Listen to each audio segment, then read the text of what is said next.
With that Perfect. said, let's hop in. It's great to meet you. Thank you so much for taking a minute out today. I appreciate it. Thank you for allowing me to be on your show, Joe. It's awesome. So let me ask you this. I always begin it with this question because it was such a big, momentous part of our history, collective history. COVID 6 years ago. How did you get through that pandemic era? And how has it changed the way that you approach life and business today? A crazy question, really, because of where I was sitting in my personal life.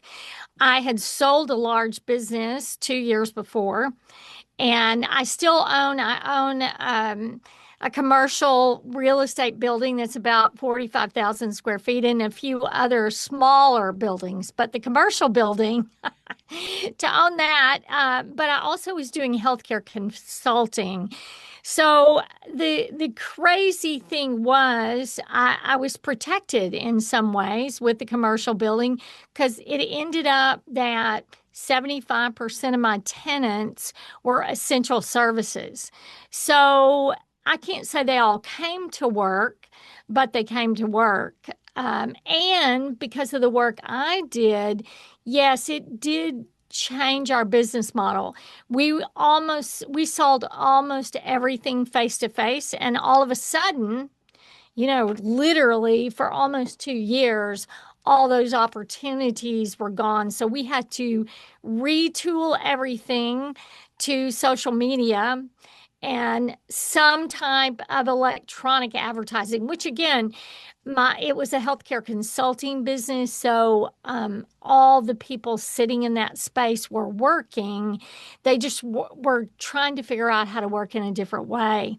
So from a personal level, I love to tell this story. I was in the middle of an ocean. I have young grandchildren, and we had taken them on a Disney cruise because their parents were going to Israel. And so we had ported out of Florida. One of my other sons and his two kids. I have a litter of children. I have 5 children, Okay. and so we have literally 6 little kids with us. And we all week, you getting your own drinks, you're doing your own stuff, everything's open. And they come on and announce that we're going into a global pandemic. Well, I wasn't even sure quite what that was. Yeah. So, Right. and we knew some things were going on before we left, but I travel a lot. We weren't worried about that. So we go from open, getting your own drinks, everything's open, to everything beginning to be locked down. We were and we finished the trip and came back in. The biggest thing was my son going to get to come home from Israel? And he said, "Oh, don't worry, Mom. They're kicking us out of here. So we'll get home. Will we get from the airport in London back because they had to transfer through London?" But I will say the most worrisome time, because you're with a boat of people that no one's been ill, no one's sick, it was really getting off that boat Yeah. and going through the airport. Yeah. Because you think, okay, this has never happened before. And then, of course, we went through all kinds of shutdowns. I really say about halfway through, I began to come back to the office because my husband had just retired from the military and he was home all the time and had about put me in the grave. So I did come to the office some. We would try to stay, another girl and me, we would be like yelling down the hall saying, "Hey, we're here." But my family had essentially been together, so there wasn't that. We cooked a lot at home. I mean, everything was canceled. Now Texas got open quicker than a lot of other places. Because we're independent, and I would say half our rural areas, I always say they sat that one out. They didn't know anybody with COVID, and they didn't really adhere to all the regulations. Now, again, I didn't witness that, but I would say I have a lot of friends in rural areas that just said, We don't know anyone that has COVID, and we're not going to wear a mask around, blah, blah, blah, blah, blah. Yeah. Anyway, it was a crazy time if you want to know the real truth. Yeah. But we survived pretty well compared to some of my other friends that had commercial buildings where, it's great to say to give free rent unless you're the one paying the mortgage Yeah. on that property. I see both. I sit in both of those worlds. So anyway, I don't know if that's I didn't personally. I knew some people who got COVID. Because of my area of the country, I didn't personally know anyone who died. I have good friends who were caught in big areas of COVID and were severely impacted by close family members. Yeah. A tough time for all of us. Yeah, for Anyway, sure. Yeah. So let me ask you this. If we synthesized everything that you do on a daily basis to make it make sense to a 12-year-old at career day to school, how would you explain what you do for a living? a 12-year-old, I think you have to go younger than that. Don't you say it's a fifth grade level we're supposed to? That's fine.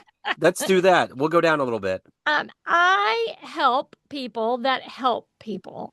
So, in other words, I do consulting in a healthcare space, home health and hospice that take care of sick and dying people. And I help them run their business better. And from a leadership perspective, my great mission and vision in life is to really support and help leaders be better leaders. They do their job better, so they can talk better to people. They can run everything. If they're your coach, they can coach you better and help you win the game better. And so my goal is to help them win the game of life better. I got a quick side story for you. The first real job I got out of college, I wanted to get into sports broadcasting, and it just wasn't quite something I wanted to go after. So I got into graphic design and I got hired by a home health hospice consulting firm in Kansas Ah, City. And I really got on the inside and I loved it, absolutely loved it. My boss at the time was, he was a nurse, so anytime it was flu shot season, he'd be sitting there explaining what we're going to do that day, jabbing me in the arm with the needle and just the whole thing. But it was fun. It was a great environment. I got to really understand how the healthcare industry worked, and the lead for the hospice consulting was an absolutely wonderful human, and I just to understand the process and the delicacy of that level of care at that time of your life is magnanimous. I mean, it was something else. So anyway, I've always had a soft spot in my heart. So I want to know this: when you were that age, 12 years old, what did you want to be when you grew up? What was your dream job? this is the craziest thing in the world. I wanted to be a nurse, and Okay. I don't know if it's just my age group. Did we all aspire to be doctors? I don't know. Women were teachers or nurses, but I always wanted to help people. And I am a registered nurse. I still keep that license up, albeit, I haven't done anything directly clinical in 30 years because I've worked in business very shortly after I got out of school. So I can honestly say I've never regretted it one day in my life because it offered me. Now, again, I got into crazy business world and got mentored by a business guy, and he opened my eyes to horizons I never thought I could achieve, Yeah. which possibly could be why I love trying to help support people and help them see a bigger vision too. So let me ask you this. Who's been your inspirational force in your career to navigate between delivering healthcare and being in the business realm and just evolving to where you're at today, even as an author and everything that you do? Who has been that inspiration or hero for you? Well, I would say two people, and one was my original business mentor when he asked me what my goal was to financially, and I said to him, and he was the first company I bought my company from, he owned, and really backed me, backed my line of credit, financed it, but he would challenge me too, irritate the devil out of me. His name is Weaver McClure, and he's a business guy that's had 1,000. He gets them 2 to 3 million, and then he sells them. It's just his niche. Even today, he's doing that. But when I said I want to have $6 million in the bank, free and clear, no debt, he said, "Well, I thought he would say, 'Are you crazy?'" He didn't. He said, "Oh, that's not near enough, Marcylle." And I thought, "Oh, wow, if he's saying that, that means that's achievable." I think the one person whom I know well is John Maxwell, John C. Maxwell. He's written, I don't even know, greater than 60 books. I think he says 90. Um, but he has very practical day to day. I'm a reader. I'm actually an audiobook girl now just Yeah. because I can do it when I can listen to podcasts or I can listen to audiobooks. I can Hmm. listen where other things require you sitting. Yeah. And I I don't do get it. that well. I get it. Me too. So I think those two people, I have a ton of people who have, given me time and energy and who are not famous people, but that helped me keep on the right path when perhaps I didn't want to, and just helped me along the way. But those are probably the two main huge influencers in my life. So before we get into your book, Never Hire Your Friends, I want to ask you a question. One of Okay. my best friends of all time used to be in HR, and he told me one of the cardinal sins of business is the when you rehire somebody. It's really bad to rehire somebody that you let go. Whether it was downsizing, whatever the circumstance was, if you bring them back in, it's just not a good idea. Not like you're bringing in a fire immediately, but there's a chance. So my question to you is that pretty spot on? I tend to go against the curve if you want Okay, to know the truth. sure. And I think it depends on the circumstances. If you fire a person for cause, and cause meaning there was an offense of some kind that required you, I think that goes in a different category Yeah, than if you have a layoff. gotcha. My current COO today is someone that do in another business. She worked for me and two other, she's still a young gal, worked for me almost from the time she got out of college. She was working for a division, and my worst nightmare is doing layoffs. I got to tell you, due to no fault of their own, you have to cut a division, and that was the case with her. But we rehired her, and again, today she's the COO of my consulting company.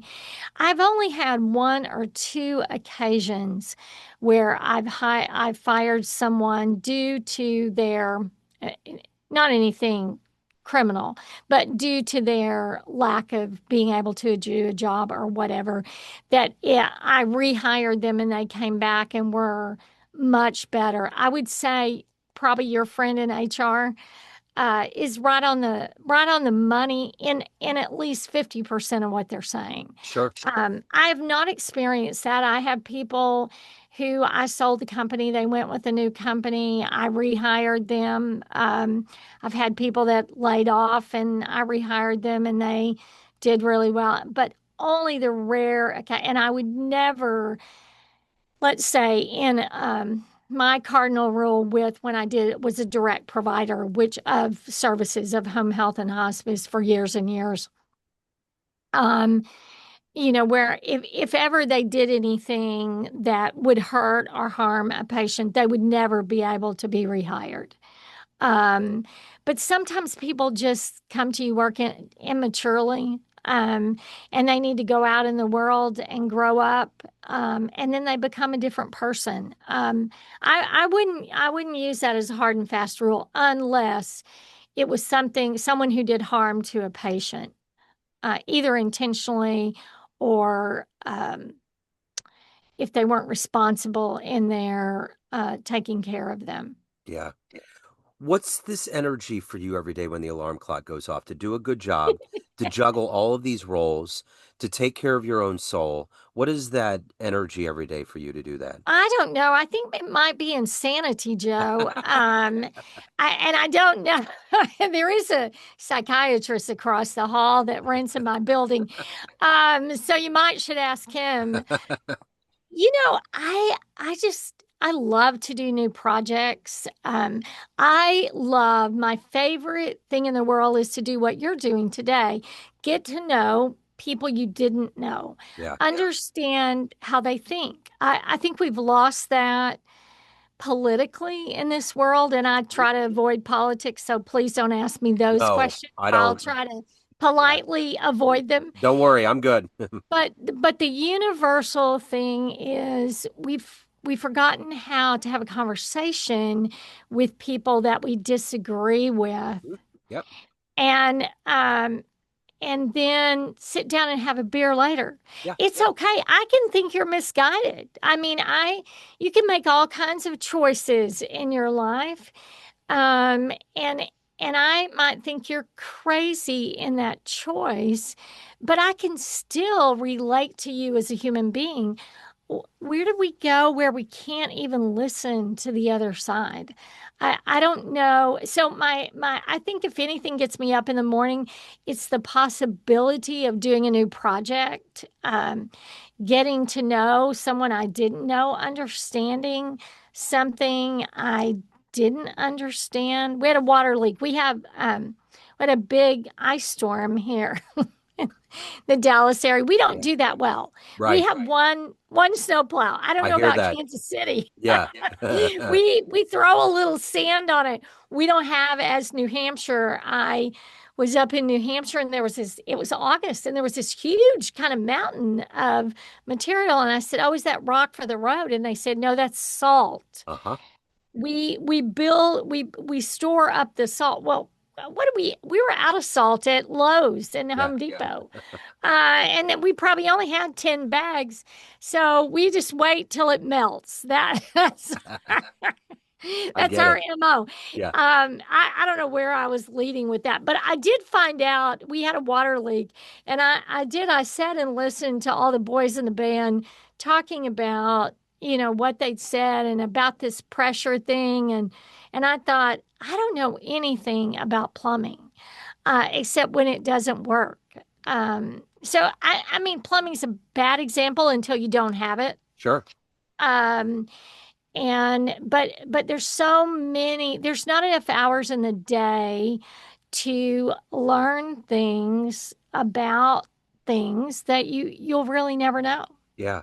So if there's anything, it's that. Yeah, totally. So let me ask you this. If you had a dream tonight and ran into the 18-year-old version of you, and you had a big coffee table book in your hands, and you handed it over and said, "This is the life that you've lived so far," would that young version of you believe that your life has been orchestrated this way?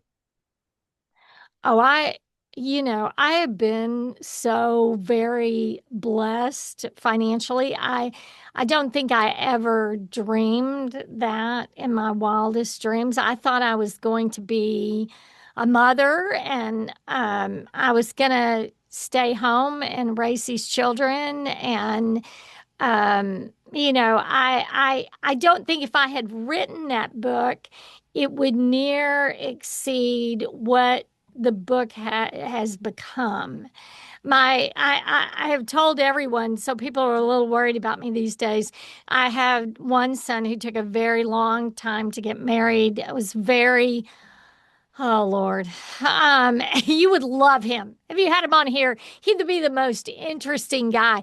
But let's just say there were a lot of women and none of them he married.